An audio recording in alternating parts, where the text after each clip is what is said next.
Bismillahirrahmanirrahim. Assalamualaikum warahmatullahi wabarakatuh. Sobat FH, channel yang mantap Yahud, yang inspiratif dan yang penuh pencerahan. Bertemu lagi bersama saya Firman Hussein. Semoga Sobat FH di mana saja dalam keadaan sehat walafiat, bahagia, ceria, kompak, rukun damai, berlimpah karunia, yang penuh keberkahan dalam ridhonya Allah Subhanahu wa Ta'ala, dan selalu sukses dalam beraktivitas, penuh semangat yang membara dalam perjuangan kehidupan ini.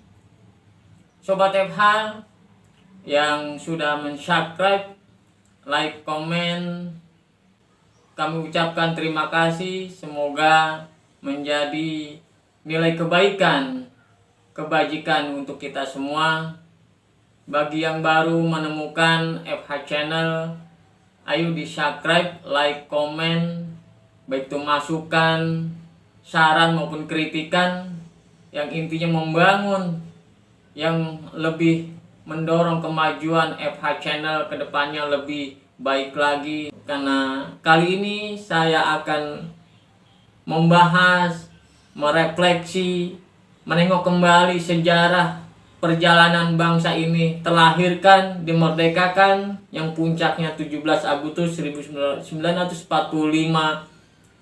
sampai kita refleksi setelah kita merdeka, apakah sudah tercapai, sudah terwujud cita-cita para pejuang kita yang mengorbankan harta, benda, bahkan nyawa pun mereka korbankan untuk anak keturunannya di masa mendatang seperti kita memperoleh kemerdekaan yang sejati, yang mandiri, yang maju, yang unggul, sama dengan bangsa-bangsa lain, menjadi sejahtera. Ayo kita sama-sama langsung membahasnya. Hanya orang yang disinari dengan cahaya robbani, itulah orang yang memang berpegang teguh, yang memiliki jiwa patriot, lebih memilih melaksanakan kebenaran, menegakkan keadilan,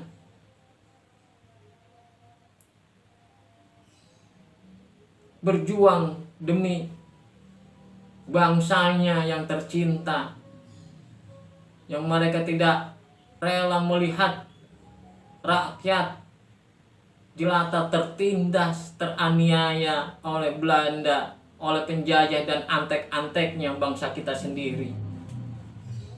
Perlu digarisbawahi bahwa Belanda itu bukannya banyak di Indonesia, mereka sedikit.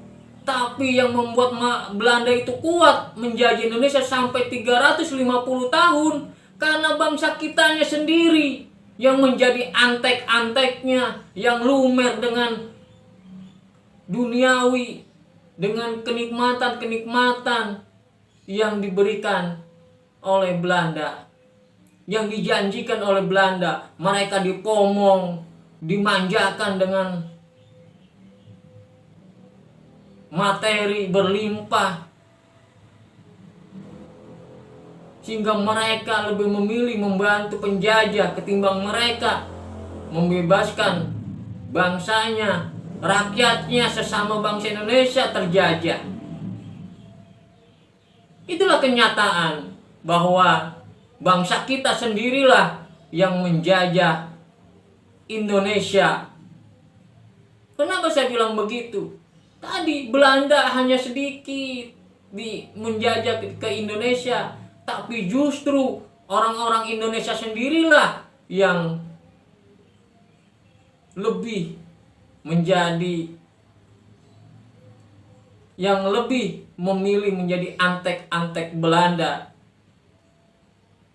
sehingga Belanda menjadi kuat menjajah di negeri kita tercinta sampai 350 tahun lamanya.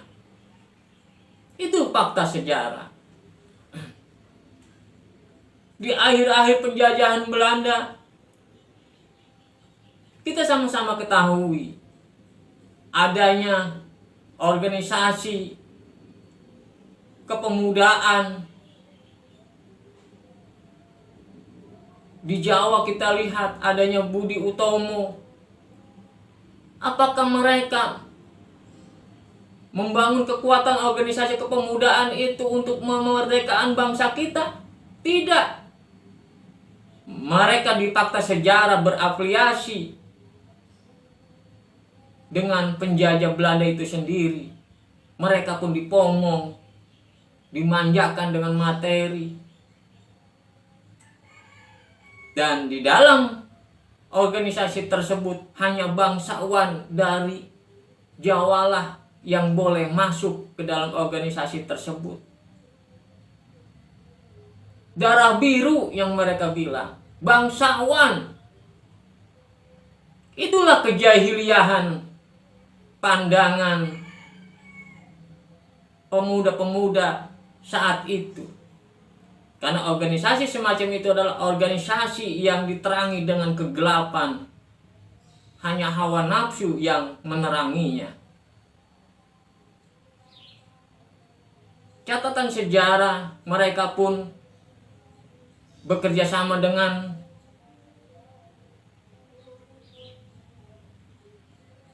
perkumpulan pemuda Yahudi. Mereka sempat membuat, kalau kita seminar di Jakarta, itulah fakta sejarah.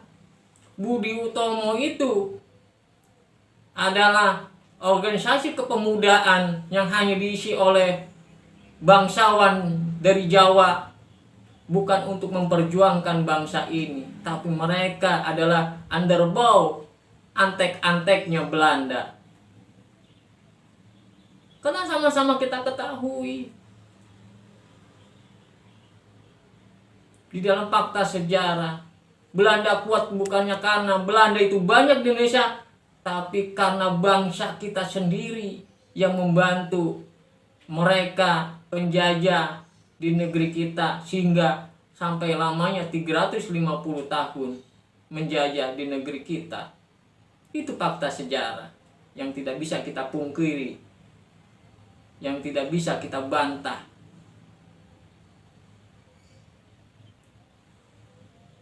Maka Islam mulai bangkit dengan mendirikan Syarikat Islam itu oleh Haji Saman Hudi. Lalu mereka membuat partai pertama di Indonesia, yaitu Partai Syarikat Islam yang dipimpin oleh Cokro Aminoto. Itulah selaku pejuang yang melahirkan para pejuang-pejuang bangsa ini. Itulah fakta sejarah.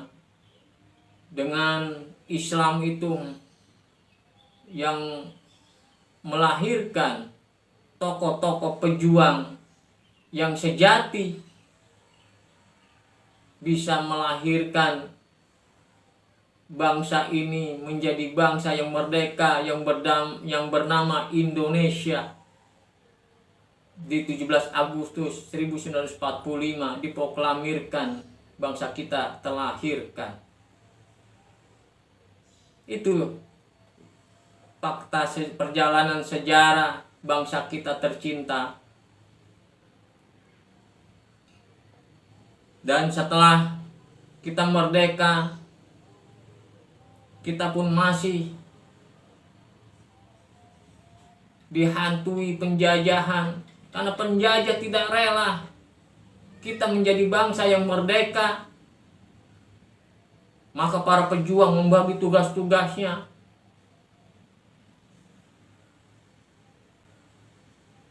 Seperti Rashid Baswedan, dia ke Jazirah Arab, ke Mesir, diplomasi untuk bangsa Mesir, mendukung, mengakui kemerdekaan Indonesia. Maka waktu itu Palestina yang pertama kali mengakui kemerdekaan Indonesia. Kita berutang budi pada Palestina. Dari lampu pengakuan dari Palestina itulah menyebar, membesar sampai seluruh perlahan bangsa-bangsa di dunia mengakui kemerdekaan Indonesia. Itu berkat membagi tugas para pendiri bangsa ini bekerja, berjuang pada kapasitasnya masing-masing. Yang berdiplomasi, yang berpolitik dalam negeri mempertahankan, semuanya bergerak bersatu padu dalam kesatuan menuju Indonesia merdeka yang hakiki. Setelah 17 Agustus 1945,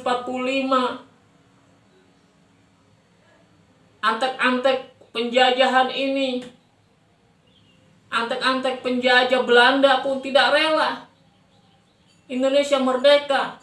Mereka membangun hubungan ke negara-negara yang dulu, negara-negara mereka membangun hubungan dengan antek-antek penjajah dulu pun memanggil penjajah lama, bosnya itu, untuk menjajah lagi Indonesia. Yang sama-sama kita ketahui,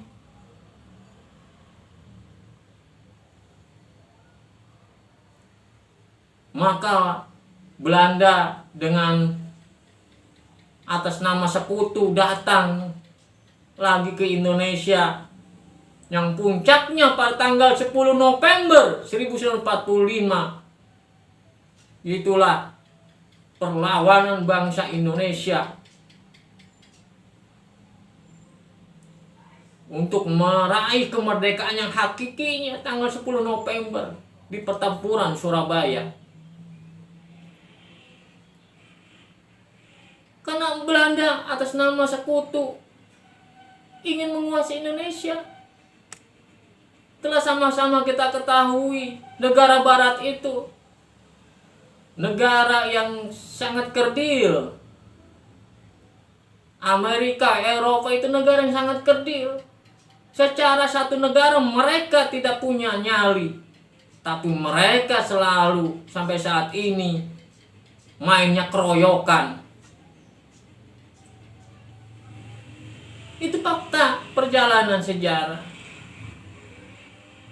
Belanda pun setelah kita memproklamirkan bangsa kita menjadi bangsa yang merdeka, mereka ingin merebut lagi, ingin menjajah lagi, datang ke Indonesia. Yang diundang oleh antek-anteknya di negara kita, bangsa kita sendiri. Tadi di tanggal 10 November lah puncak perlawanan itu. Disambut bangsa Indonesia dengan kedatangannya mereka ke Indonesia. Pertempuran yang begitu dahsyat, para mujahid-mujahid mengobarkan demi terbebasnya bangsa kita dari penjajah. Untuk kita yang saat ini menikmati kemerdekaan, para pejuang kita menderita, mengorbankan harta benda,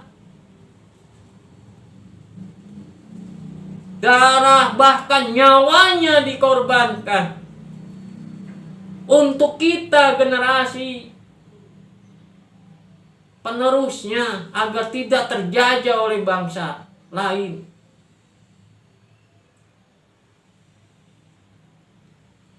Tapi setelah merdeka kita rebut,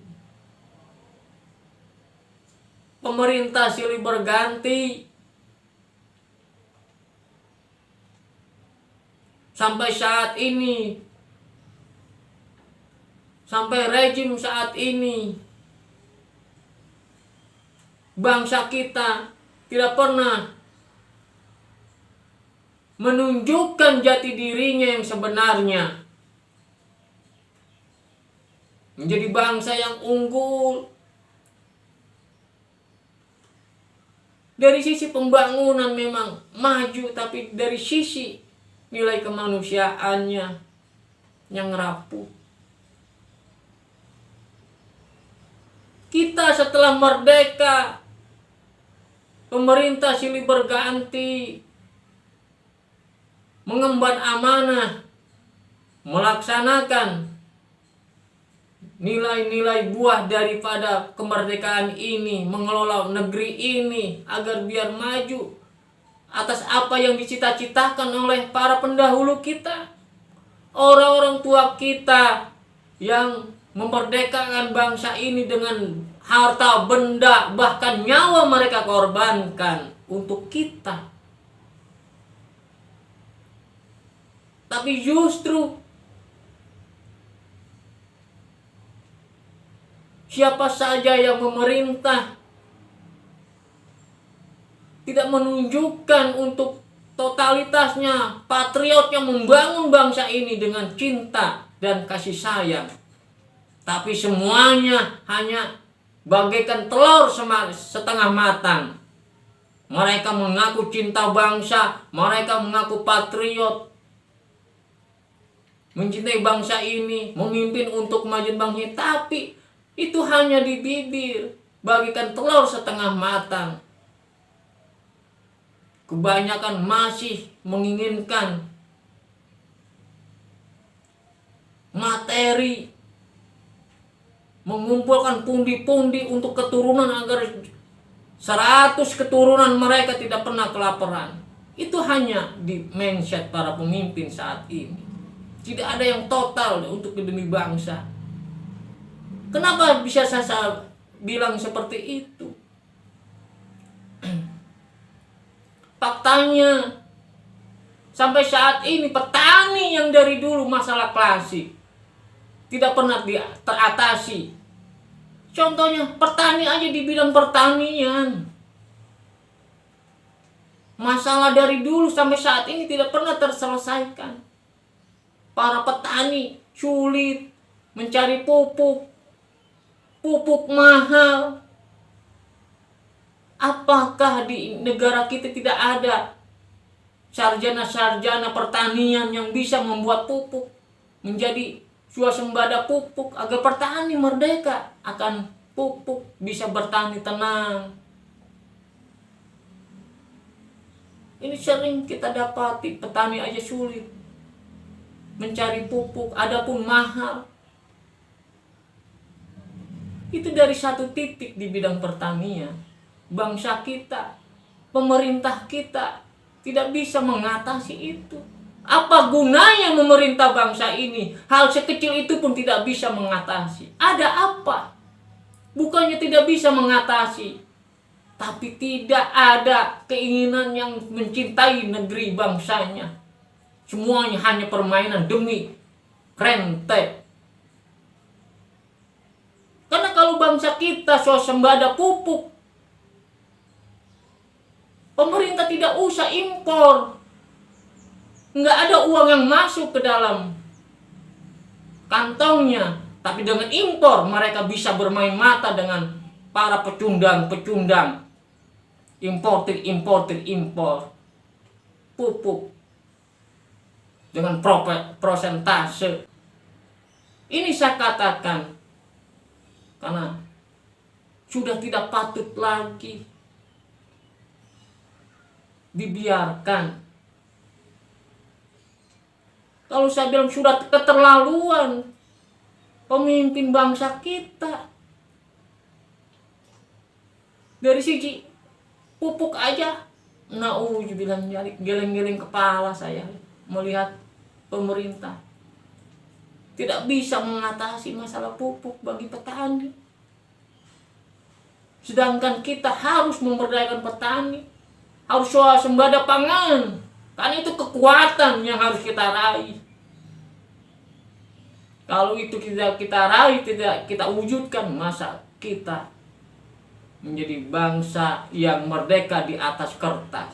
Secara fakta kita menjadi bangsa yang selalu terjajah. Itu apakah kita inginkan kita menjadi bangsa yang merdeka hanya di atas kertas, tapi di dalam kenyataan kita menjadi bangsa yang terjajah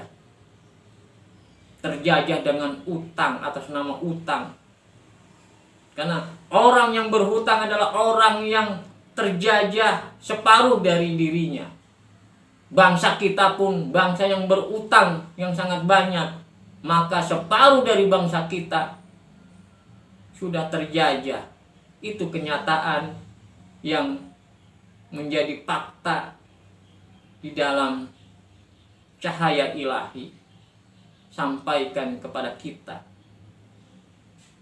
Mungkin itu refleksi kita di dalam menyambut hari kemerdekaan Republik Indonesia yang ke-79. Semoga mencerahkan, membuka pola pikir, membuka mata, membuka telinga, membuka pikir, membuka hati agar kita bisa menyadari akan apa kekurangan dan akan apa yang harus kita perbaiki ke depannya. Tidak pandang bulu siapapun dia, atas bawah, semuanya kita harus menyadari. Yuk kita bersama-sama menyingsingkan lengan baju, kita bersama bergandengan untuk memajukan Indonesia. Sebelum terlambat, kita harus menyadarinya. Sebelum saya tutup, yuk kita nyanyikan lagu perjuangan untuk menyemarakan kemerdekaan bangsa kita tercinta. Sorak-sorak bergembira, bergembira semua. Yo ayo ayo ayo, sudah bebas negeri kita, Indonesia merdeka. Indonesia merdeka, merdeka, menuju bahagia, bahagia. Itulah tujuan kita, Indonesia merdeka. Merdeka, merdeka, merdeka. Demikian Sobat FH apa yang dapat saya sampaikan. Kurang lebihnya saya mohon maaf. Saya akhiri. Wassalamualaikum warahmatullahi wabarakatuh. Merdeka!